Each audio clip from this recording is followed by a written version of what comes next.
ചേരണ്ടത്തൂർ രായരോത്ത് കോട്ട ശ്രീ ഭഗവതി ക്ഷേത്ര തിറമഹോത്സവത്തിന് കൊടിയേറി. നിരവധി ഭക്തജനങ്ങളുടെ സാന്നിധ്യത്തിൽ ബ്രഹ്മശ്രീ പുതുശ്ശേരി ഇല്ലത്ത് കൃഷ്ണൻ നമ്പൂതിരിപ്പാട് കൊടിയേറ്റ് കർമ്മം നിർവഹിച്ചു.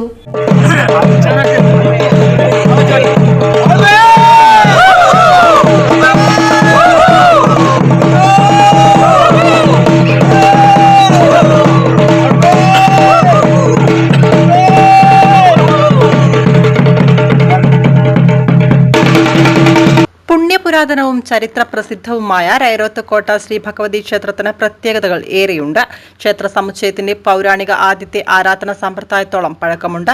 നാടിന്റെ നാനാഭാഗത്തു നിന്നും ഭക്തജനങ്ങൾ ഇവിടെ ഉത്സവത്തിന് എത്താറുണ്ട്. ജനുവരി 15 മുതൽ 22 വരെ വിവിധ പരിപാടികളോടെയാണ് തിറമഹോത്സവം നടന്നുവരുന്നത്. ചേരണ്ടത്തൂർ രായരോത്ത് കോട്ട ശ്രീ ഭഗവതി ക്ഷേത്രത്തിലെ കൊടിയേറ്റമാണ് ഇന്ന്. പുതുശ്ശേരി ഇല്ലം കൃഷ്ണൻ നമ്പൂതിരിപ്പാടിൻ്റെ കാർമ്മികത്വത്തിൽ കൊടിയേറിക്കഴിഞ്ഞു.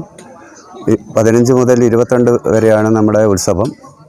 17-ാം തീയതി ഡാൻസും, 19-ാം തീയതി നാടകം, 20-ാം തീയതി മെഡിക്കൽ ക്യാമ്പ്, 21-22 നമ്മുടെ തെയ്യാട്ടങ്ങൾ. ഇതാണ് നമ്മുടെ ഈ ക്ഷേത്രത്തിൻ്റെ നാനാവഴിക്കുള്ള ആൾക്കാരാണ് ഇവിടെ എത്തിച്ചേരുന്നത്.